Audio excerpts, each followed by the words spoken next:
یہ کوئی عام اینٹ نہیں، یہ کھوکھلی اور ہلکی پھلکی تو ہے مگر روایتی اینٹوں کے مقابلے میں زیادہ مضبوط ہے۔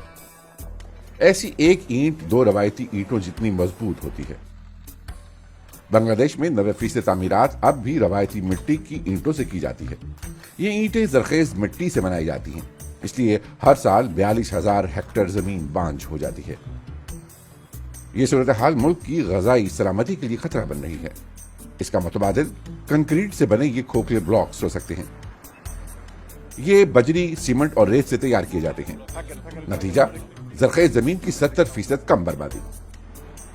ان بلاک سے بنائی گئی دیواریں زیادہ مضبوط اور گرمی برداشت کرنے والی ہوتی ہیں، لیکن اس کے کچھ نقصانات بھی ہیں۔